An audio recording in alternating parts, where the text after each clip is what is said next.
그런 게 있잖아요. 옛날 1992년에 다미 선교회라고 있었습니다. 제가 그때 군대에 있었거든요. 그날 군인들이 잠을 못 잤습니다. 10월 28일인가? 10월 8일인가? 10월 28일인가? 그 전날 내일 어떻게 될까?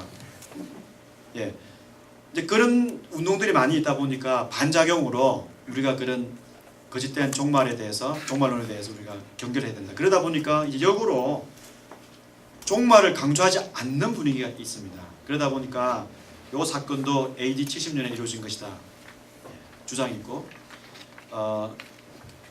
이번 달에 지난달인가 번역된 책 중에 하나가 대환란의 진실이라는 책이 있습니다.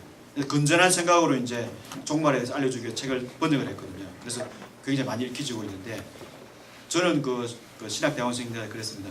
그 책 쓴 사람이 너무 좋은 사람이다. 건전하고 바른 신학을 가지고 있다. 근데 그 책 잘못됐다. 예. 그 대환란은 AD 70년이 아니고 지금 예수님께서 지금 말씀하시는 천사들과 함께 오는 장면은 재림입니다. 재림.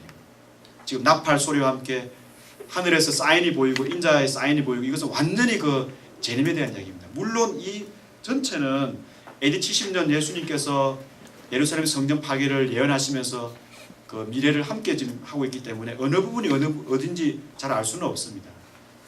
그러나 이 본문만큼은 인자가 그의 천사들과 함께 오는 부분이기 때문에 이는 종말에 대한 마지막 날에 있는 현상이고, 이것을 바울도 그 데살로니가 전서에서 이 말씀을 그대로 예수님 말씀을 인용하면서 그렇게 했습니다. 데살로니가 전서를 한번 보겠습니다. 원래 이제 이 마태복음 이런 것을 하면은 할 때 바울이 쓴 편지를 잘 언급하면 안 되거든요. 왜냐면 이제 신학 연구하는 사람들이 그렇게 안 하려고 그래요. 그렇게 하면 이제 수준이 좀 낮게 보이기 때문에 마태복음만 하기를 바라고 있습니다. 그런데 예수님께서 하신 말씀을 사도 바울이 공유를 했고, 이 마태복음보다 사실은 몇십 년 전에 기록된 것이 데살로니가 전서입니다. 데살로니가 전서는 AD 50년 후반이나 51년 초반에 기록된 걸로 보이는데요. 그 마태복음보다는 훨씬 일찍 기록됐죠. 거기 보면 그 재림에 대해서 이야기를 하고 있는데 4장 13절부터 이야기하고 있습니다. 형제들아, 자는 자들에 관하여는 너희가 알지 못함을 우리가 원하지 아니하노니. 왜냐하면 이제 데살로니가 전서를 쓰게 된 배경이 데살로니가 교회는 새로 생긴 교회입니다. 이 사람들이 고민이 생겼어요. 우리는 예수님이 재림하실 것을 보게 될 것인데 그 당시에 사람들의 신앙은 예수님이 곧 재림한다는 것이었습니다. 그 사람들 신앙이 이제 잘못됐을까요? 그 사람들 신앙이 참 좋은 것입니다. 왜냐하면 예수님의 재림이 저기 있는 것이 지금 있는 것처럼, 하늘이 지금 이 땅에 임하는 것처럼 생각하는 것이 신앙이 좋은 것입니다. 신앙이 안 좋은 게 뭐냐면 하늘이 저 위에 멀리 있고 재림이 저 위에 영원히 안 올 것처럼 보이는, 그게 우리 신앙이 상태가 안 좋을 때 일어나는 현상이거든요. 근데 이 초기 그 성도들의 신앙이 너무 좋았기 때문에 바로 그 재림이 지금 올 것이다 생각했는데, 그럼 죽은 사람들은, 우리는 예수님을 봐서 영광스럽게 부활하고 영광스럽게 우리가 변화될 것인데 죽은 사람들은 우리가 받을 상을 받을 수 있을까? 그럼 고민을 한 것입니다. 그래서 바울이 이 편지를 쓰면서 당연하지, 너희들보다 먼저 그들이 그죠, 먼저 하나님의 응답을 받는 걸 이야기를 하고 있습니다. 근데 강조하다 보니까 오해를 한 사람이 생겼어요.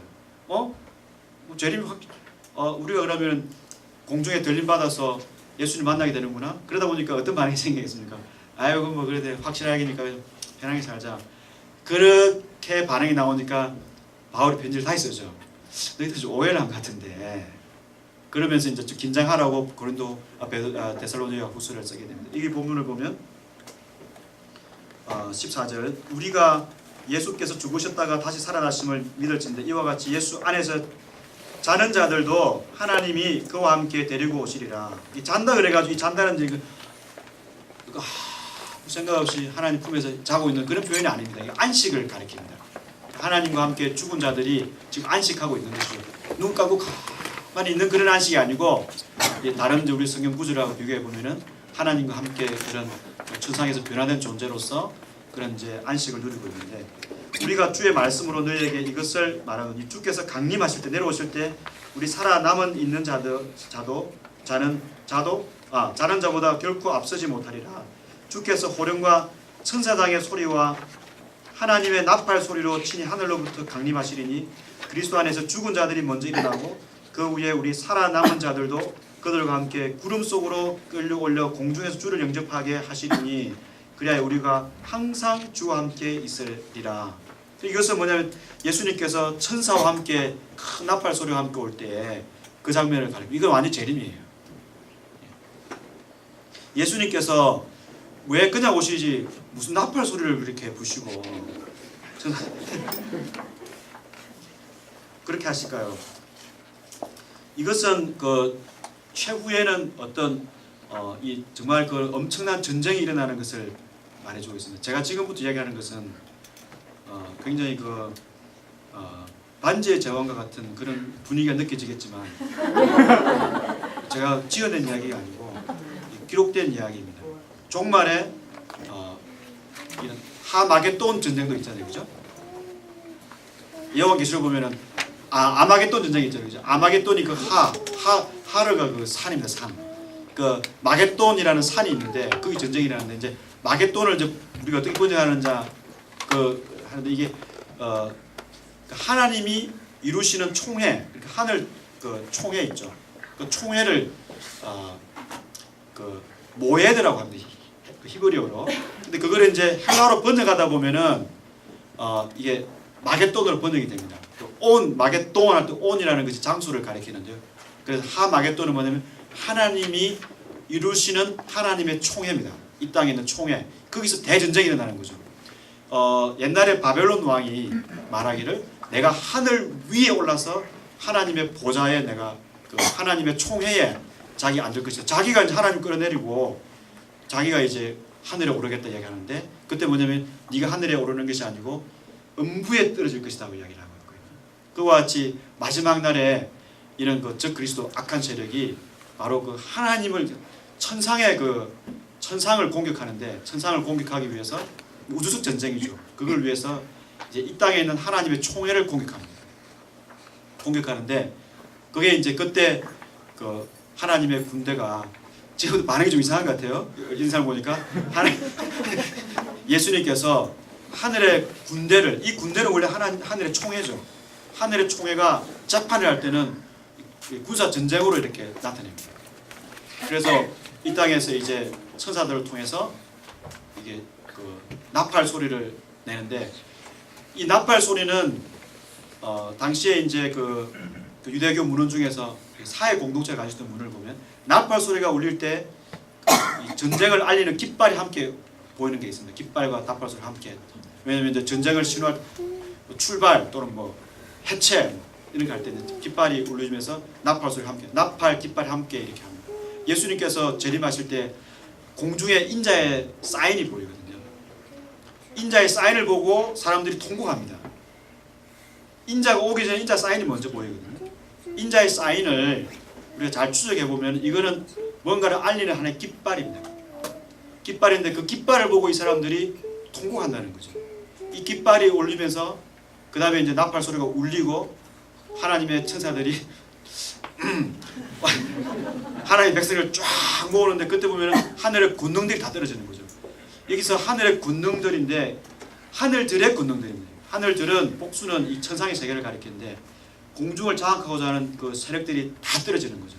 그러면서 하나님의 천사들이 하늘의 한 군대로서 다 물리치고 이제 그 하나님의 백성들을 쫙 모으는 그것이 예수님이 재림하기 직전에 일어나는 현상입니다. 그래서 교회사에 보면은 콘스탄틴 대제가 자기가 기독교를 공인한 계기가 전쟁하기 직전에 왜 꿈을 꾸는데 그 십자가 깃발을 보고 이제 그 깃발을 그대로 만들어 전쟁 나가니 이겼잖아요. 그래 그때 이기고 나서 자기가 이제 기독교를 공인을 했죠. 그래서 사람들이 이제 이 인자의 표, 인자의 사인을 사인이라고 그러면은 이 부분을 무슨 깃발로 십자가로 해석하면은 무식하다 그러는데 무식한 게 아닙니다. 뭔가 깃발이 떴는데 이 깃발을 보고 사람들이 통곡했다는 것은 깃발이 뭔가 십자가와 연결되는 것이거든요. 그래서 저는 콘스탄틴 대제가 본 것이 그냥 본 것이 아니고 분명히 뭔가 의미가 있다고 생각하고 있습니다. 그래서 이 백성들이 보고 통곡하는 요한계시록 보면은 찌른 자들이 통곡을 하거든요. 찌른 자들이. 여기 찌른 자들을 뺐다는 것은 뭐냐면 예수님을 찌렸든지 안 찌렸든지 모든 사람들이 뭔가를 보고 지금 통곡을 하게 되는데 후회를 하게 되는데 바로 그 깃발이 십자가와 무슨 관계가 있다는 것이죠. 그래서 수용이 가능합니다. 그랬을 때 하나의 군인들이 그 전쟁이 확 일어나고 예.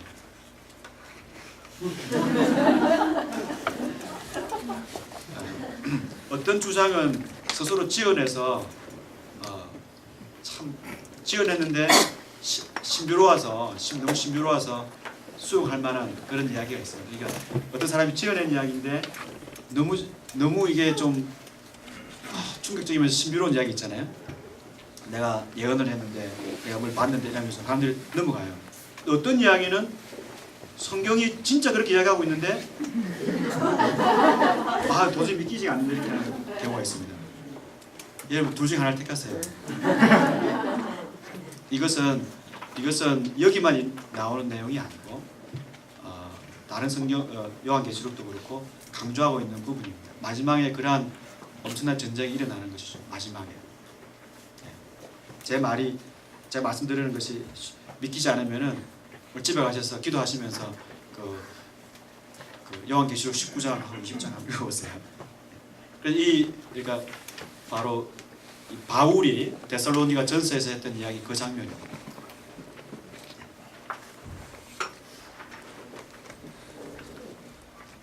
당시에 그 이스라엘을 해방시키기를 원했던 사람들은 사실은 하늘에서 보이는 사인을 원했어요. 하늘에 군대가 나타나는 것을 자기들이 보기를 원했어요. 왜냐하면 유대인들은 이 땅에서 자기들이 로마를 물칠 수 없잖아요. 자기들의 힘으로는. 하늘에 군대가 온다는 걸 믿었거든요. 하늘의 군대를 자기들이 믿었어요. 그거를 예수님에게 보여주기를 사실 원하기도 했었습니다. 하늘의 군대. 예수님께서는 하늘의 군대를 부정하신 것이 아니고 그 마지막 날에 그 군대를 가지고 예수님 오신다. 그때는 한 번, 두 번째 찬스가 없어요. 내가 이 땅에서 내가 좀 잘 살라 그랬는데 아차 했습니다. 그런 찬스가 없어요. 그때는 인자가 이 세상에 다시 오실 때는 그런 찬스가 없습니다. 그럼 공중에 이제 데살로니전서로 보면 공중에 들렸다가 어디로 가는가? 그 이제 성경에 딱 두 번 신약에 새하늘과 새 땅이 나오는데요. 거기 보면 지금은 하늘과 땅이 분리되어 있지만은 마지막 날 되면은 이제 하늘과 땅이 이제 결혼을 하게 됩니다. 하나가. 그래서 새로운 하늘이 이제 내려오고 땅은 새로운 땅이 돼서 이렇게 올라가는 것이죠. 그래서 하늘과 땅이 하나가 됩니다. 그때는 분리가 없습니다. 그래서 새 하늘과 새 땅. 이건 내년에 한번 더 불러주시면 하겠습니다. 오늘 시간이 좀 그래서 그 예수님께서 이야기하시고 나서 이 이야기는 뭐냐면 예수님이 십자가에서 죽으시고 부활하는 이야기 했었거든요. 부활한다는 이야기, 고난받고 죽으시는 이야기를 하시는데 제가 계속 반복해서 말씀드리는 것이 예수님께서 하나님의 뜻에 순종해서 고난의 길을 갈 때 어떤 현상이 일어납니까? 하늘이 열리죠. 하늘이 열려서 하나님의 음성이 하늘에서 들립니다. 그건 뭐냐면 내가 저를 기뻐하노라. 이는 내 사랑하는 아들이요 내가 저를 기뻐하노라. 그 말씀이잖아요. 마찬가지입니다. 예수님께서 바로 베드로의 신앙 고백을 듣고 나서 십자가에서 고난받아서 십자가에 죽는다는 이야기를 하셨을 때 바로 그 다음에 이어지는 하나의 그림이 변화산에서 예수님이 변화되는 장면입니다. 예수님이 변화산에서 변화될 때 사명을 이제 데려갔었는데 그때 이제 높은 산에 올라갔습니다. 높은 산이라는 것은 이제 그 구약이나 유대인들이나 믿었던 것이 산 위에 높은 산 위에 하나님께서 하늘의 총회에 하나의 이제 그 모형을 보여주신다고 이렇게 믿었습니다. 그래서 그 하늘의 총회가 바로 성전과 같은 역할을 하죠. 그래서 산 위에 성전이 지어지는 것입니다. 이게 성전이 이제 바로 하늘로 가는 문이죠. 야곱이 꿈을 꿨을 때 천사들이 사닥다리를 타고 내려오지 않습니까? 하늘에서 이렇게 땅까지 거리가 좀 있을 건데 그 사닥다리 타고 내려오면 얼마나 힘들까요? 천사는 날개가 있을 건데 왜 내려와요? 날라오면 되지. 그게 사닥다리가 이게 당시에는 이제 우리 사닥다리가 아니고 지구라트를 해가지고 이렇게 피라미드처럼 이렇게 계단으로 돼가지고 이렇게 산이에요, 산. 그렇기 때문에 이게 산에서 이렇게 내려오는 거죠. 산 꼭대기에 거기에 하나님의 총회가 열리게 됩니다. 여기서 하늘을 가는 거죠, 하늘. 그러니까 바벨탑을 쌓은 것도 지구라트를 쌓은 거예요. 그래서 꼭대기에서 하나님 만나려고 올라가는데 하나님이 자기는 하늘 올라가는데 하나님은 내려오시잖아요. 다시 보면은 하늘이 없어요. 하나님 내려왔어요, 하나님이. 예. 그래서 이 하늘의 문인데 나중에 보면 예수님이 그 인자가 예수님이 바로 이 문이다 이야기하잖아요.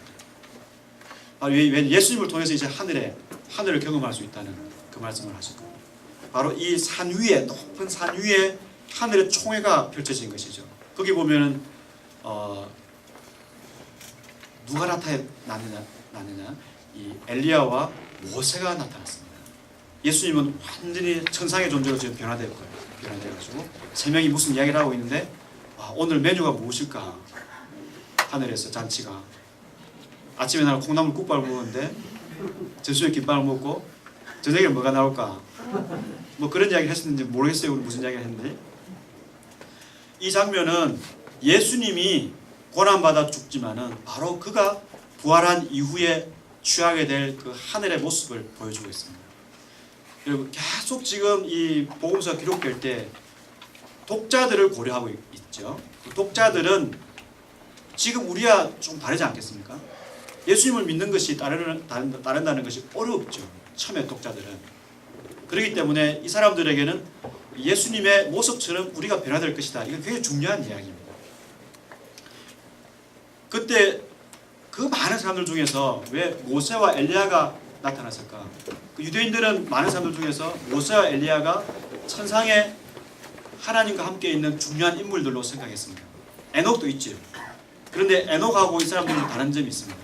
왜냐하면 이 두 사람은 자기 백성에게 고난을 받았습니다. 자기 백성에게 고난을 받아서 배척을 당하고 그랬습니다. 그중 한 명은 하늘에 죽지 않고 올라갔고 엘리야는 한 명은 죽은 것 같은데 무덤이 없어요. 그래서 이후에 유대인들은 모세가 바로 하늘에 승천했을 것이다 이렇게 생각하고 있습니다. 어쨌든 이 두 사람이 가장 하늘의 대표적인 존재들입니다. 그리고 예수님처럼 자기 백성에게 배척을 받아서 고난받은 사람들입니다. 바로 이 두 사람처럼 예수님도 자기 백성에게 고난받았지만은 영광스럽게 변화된다. 너희는 저의 말을 들으라. 구름이 임하니까 그들이 벌벌 떨었던 거죠. 산 위에 하나님께서 구름을 타고 내려오시면은 구름이 임하면은 그는 하나님이 임하시는 것입니다. 구름이 임하면은 그늘이 지잖아요. 그래서 그들이 그 구름을 볼 때마다 하나님의 영광을 보았다 이야기를 합니다. 그 구름이 성전에 가보면 연기입니다. 연기.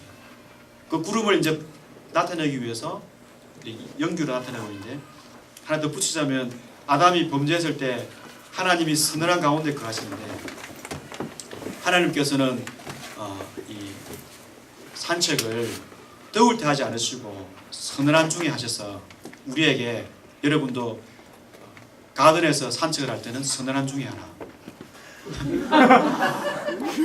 우리가 뭐 그런 거 알려주려고 그 성경에 기록됐겠습니까? 이 하나님의 임재를 가리킵니다. 그게 하나님께서 그 시내산에서 임하신 것처럼 하나님 임하실 때 그러한 그 모습을 보여주고 있습니다. 마치 구름이 임할 때 이렇게 그림자가 비치고 이렇게 하는 것처럼 천상에 계시는 하나님께서 바로 이 땅에 있는 산 위에 있는 총회에 임하시는 것이죠. 하나님이 그냥 임하시는 게 아니고 이 땅을 감찰하기 위해서 임하시는 것입니다. 하나님은 그날 심판하러 오신 거죠. 하나님께서 그 에덴 산이죠. 에덴이 산이죠. 산에서부터 강물이 흘러내리지 않습니까? 산 위에 지금 아담이 하나님을 예배하는 제사장으로 부름을 받았습니다. 그때 하나님께서 산 위에 있는 총에 내려오셔가지고 지금 뭘 하고 있는지 감찰하시는 그 장면입니다. 그와 같이 바로 그 하나님께서 이 높은 산 위에 있는 이들에게 내려오셔서 구름을 통해서 하나님이 지금 내려오신 것을 보여주고 있죠. 구름이 딱 내리니까 이 사람들은 무조건 엎드립니다. 하나님의 임재를 지금 경험하는 거죠. 벌벌 떨고 있습니다. 그때 이는 내 사랑하는 아들이요 너희는 저의 말을 들으라 이야기합니다.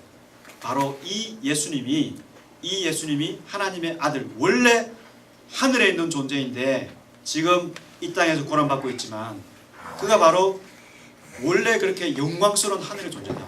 그의 말을 들으라. 그러니까 예수님이 고난을 받을 때마다 그 뒤에 나오는 이야기가 하늘이 열려서 하나님의 음성이 들립니다.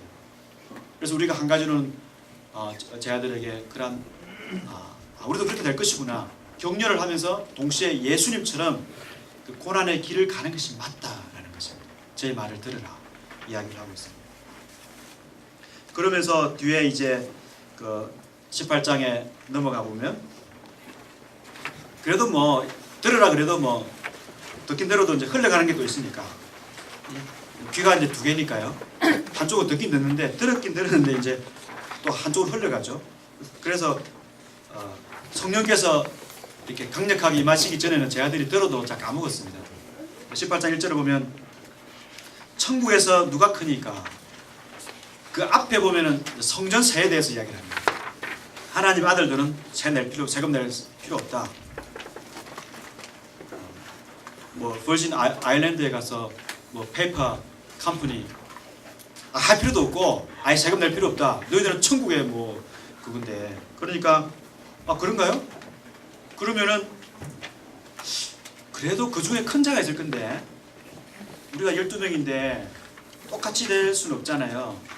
이 중에서 대상이 있을 거고 또 있을 건데 누가 제일 큰 자일까요? 그래서 제자들이 예수님께 와서 천국에서 누가 큽니까? 예수님께서 그 어린아이 한 명을 데려와서 이야기하시면서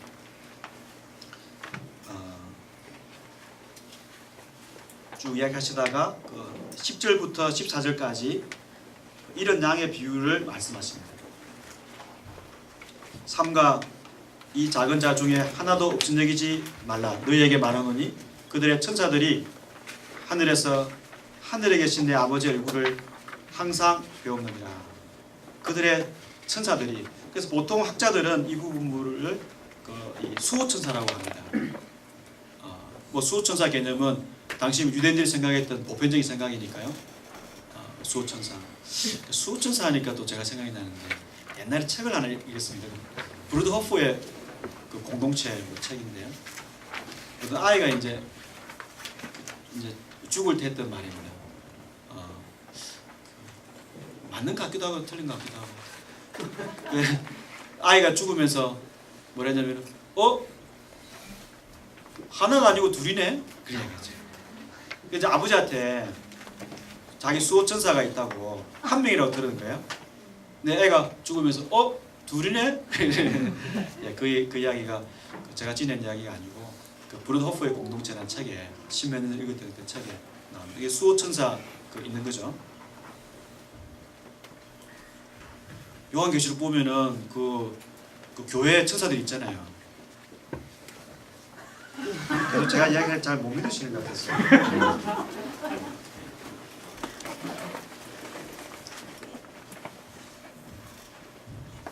요한계시록 있었는데 그죠? 뭐 사대 교회의 사자에게 편지하라. 그 하나님의 7영과 7별을 가지신 이가 하여튼 이런 말씀이 있습니다. 그 사자가 그 메신저잖아요, 메신저. 그걸 원래 번역을 그대로 직역을 하면 이 천사죠, 천사. 교회를 지키는 천사가 있다는 것입니다. 네.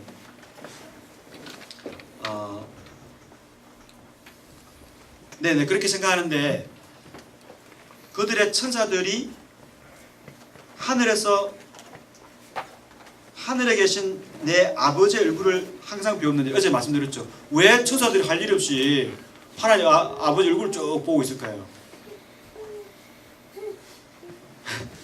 지금 다 고사질하고 있거든. 지금 내가 알고 있는 어떤 사람이 있는데 소자라고 해서 무시하고 있습니다. 내가 지금 다 이야기하고 있어요. 얼굴 딱 쳐다보고 그 다음에 이제 하나님이 이제 판단을 내리시면 그걸 받으려고 지금 있는 것입니다. 굉장히 무서운 표현이에요. 무서운 표현입니다. 이 표현이 하늘에서 하늘의 법정에서 지금 천사들이 하나님의 얼굴을 딱 배우고 있는 거죠. 그러니까 여기도 보면은 번역이 안 된 전치사가 있는데 그 14절 보면 하늘에 계신 너희 아버지의 뜻이 아니니라. 그게 보면 또 앞이라는 전치사가 있습니다. 그게 이제 번역이 곤란하니까 번역을 안 하고 있거든요. 바로 하늘에 계시는 하나님 아버지 앞에 있는 뜻, 천상의 뜻이 있는데 그 뜻은 뭐냐면 잃어버리는 이 소자 한 명이라도 잃어버리는 것이 아니다는 거예요. 이 한 명을 살려내는 것이 바로 하늘의 뜻이라는 거죠. 이 하늘의 뜻을 이 땅에서 순종하지 않을 때에 그 하늘에 이렇게 있는 천사들이 그것을 이야기하고 그 하늘의 뜻을 기다리고 있다는 거죠. 하나님의 평결을 기다리고 있다는 이 장면. 그러니까 그러면 하늘에서 천국에서는 누가 큰 자냐? 제 생각에는 큰 자가 없죠. 예수님이 지금 대답을 하시는데 큰 자 이야기를 안 해주셨어요. 바로 이 목자 한 양을 찾기 위해서 희생을 하고 나서지는 이 목자의 모습이 질문에 대한 대답이죠. 바로 이 목자와 같이 낮아지는 사람, 이 사람이 말하자면 천국에서 큰 자인데 이런 자들이 있다는 것은 천국에서 너희들 생각하는 그런 큰 자는 없다는 것입니다. 그런 큰 자는 없다. 하나님이 통치하시는 그 땅에는 오직 이렇게 한 사람을 찾는 목자의 모습이 강조되지 너희들이 원하는 그런 높아지고 그런 건 없다. 만일에 이제 하나님께서 이 땅에서 우리 교회를 통해서 우리를 통해서 어떤 천국의 어떤 이 모습들을 보여준다면 우리 가운데 누가 큰 자냐? 바로 목자와 같이 한 사람을 찾기 위해서 낮아지는 사람, 그 사람이 바로 천국에서 큰 자라. 그리고 큰 자가 없는 것이죠. 그 다음에 이제 15절부터 이제 21절에 보면은 그때 베드로가 나와 묻습니다. 형제가 죄를 범하면 몇 번 용서할까요? 그때 이제 용서하지 않는 그런 비유 일을 하십니다. 그 사이에 있는 내용이 연결해주는 본문인데 이때 보면 형제가 죄를 범하거든 가서 그 뭐냐면 이제 교회를 이루다 보면은 이런 어린 양과 같이 이제 어떤 길을 잃게 되는 양들이 보이는데 자기 문제 때문에 이제 그 얼음에 빠져가지고 목자가 찾지만은 말을 않는 사람들이 있어요. 말을 않는 사람. 그랬을 때 방법을 가르쳐 주는 거죠. 궁고를 해라. 만일 들으면 형제를 얻는 것인데 만일 듣지 않거든 한두 사람을 데리고 가서 두세 증인의 입으로 말마다 확증하게 하라. 두세 증인은 이제 법적인 하나의 용어죠. 두 사람이 이제 증인으로서의 기본 단위니까 두세 사람을 데리고 가라. 만일 그들의 말도 듣지 않거든 교회의 말하고 교회 말도 안 듣거든 이방인과 세리와 같이 여기라. 그러니까 이제 길 잃은 양들이라 해서 자기 문제 때문에 완전히 이제 말을 안 듣고 교회 말도 안 들으면은 세리와 죄인들로 생각하라. 이방인으로 생각하라. 그런데 너희가 걱정할 필요는 없다는 거죠. 너희가 그러한 결정을 했을 때 너희들이 이 땅에서 내면 하늘에서 또 매인다. 너희들이 그러한 어려운 결정을 했지 않느냐. 하늘에서 그 결정에 대해서 너희들이 사람을 내보내기로 했으면은 그 하늘에서 그거 응답을 한다는 거죠.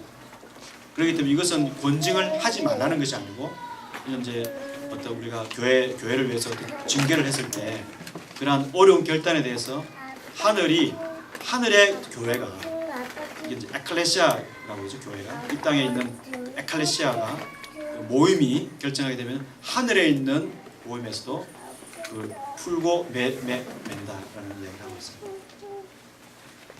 그러면 이제 마음대로 또 재판할 수 있겠죠? 다 성경에 또 예수님께서 다 아시죠.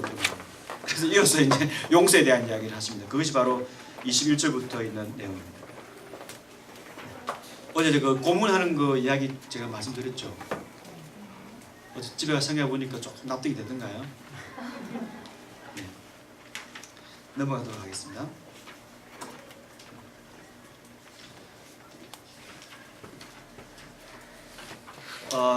이제 그 종말이 가까워오고 있습니다. 여섯 번째 이야기는 19장부터 25장까지인데요. 24, 25장이 예수님의 긴 설교입니다. 최후의 심판 이야기이고요. 19장부터도 마찬가지로 최후의 심판 이야기를 하고 있습니다. 그 19장 27절에서 30절에 있는 내용을 보면 세상이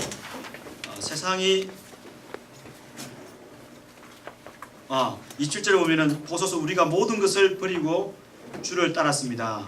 근데 우리가 무엇을 얻게 되겠습니까? 예수님께서 이르시되 내가 진실로 너희에게 이르노니 세상이 새롭게 되어 인자가 자기 영광의 보좌에 앉을 때에 나를 따르는 너희도 12보좌에 앉아 이스라엘 12지파를 심판하리라 이야기를 합니다. 세상이 새롭게 될 때 이것은 신약 성경에 딱 두 번 나오는 표현인데요. 이건 뭐냐면 이제 당시에 그 헬라인들이 생각할 때 그 세상의 끝을 말합니다. 근데 헬라인들은 세상을 어떻게 했냐면 끝이 됐다가 다시 세상이 새롭게 되고 또 파괴됐다가 다시 새롭게 되고 계속 이게 도는 걸로 생각했거든요. 근데 이제 기독교나 또 유대교의 구약의 역사관이라는 것은 일직선이지 않습니까? 창조가 있고 끝이 있지 여기서 뭐 돌고 도는 것이 아니죠. 근데 언어는 헬라 사람들이 쓰고 있는 언어를 가져왔습니다. 세상의 끝이 바로 세상이 새롭게 되는 때, 세상의 새로운 때라고 이제 우리가 번역할 수 있는데 바로 그때는 다시 도는 세상이 아니고 인류의 마지막 그 때인데 바로 인자가 이제 영광의 보좌에 앉아서 이 세상을 심판하실 때가 그때다. 그때 너희들이 나를 위하여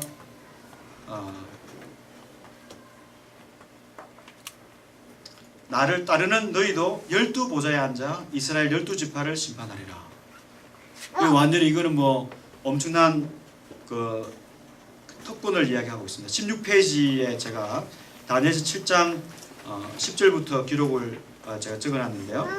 그 보면 26절을 보면 그러나 심판이 시작된 적 그는 권세를 빼앗기고 끝까지 멸망할 것이요 나라와 권세와 온 천하 열국의 위세가 지극히 높으신 자의 성민 지극히 높은 자의 성민에게 붙임받으리라. 그때가 되면은 거룩한 백성 높은 자의 거룩한 백성이 그런 권세를 가지게 되는데 이 거룩한 백성이 누구의 백성이냐면 14절을 보면 그에게 권세 영광을 영광과 나라를 준다는 게 바로 인자죠. 13절에는 이 인자가 그러한 권세를 가지게 되는데 바로 이 인자가 올 때 이 인자와 함께 있는 하나님의 거룩한 백성 이 백성이 그러한 권세로 세상을 심판한다는 거죠. 결국은 예수님을 따르는 12제자가 그러한 사람들이다라는 것을 보여주고 있습니다. 그래서 지금은 이 땅에서 예수님을 위해서 모든 것을 희생하는 삶을 살아서 가진 것이 없는 것 같지만은 마지막 날 예수님께서 오실 때에 그걸 다 아시고 한다는 거죠. 그러나 예수님께서 또 말씀을 또 이렇게 하십니다. 그러나 먼저 된 자로서 나중되고 나중된 자로서 먼저 될 자가 많으니라.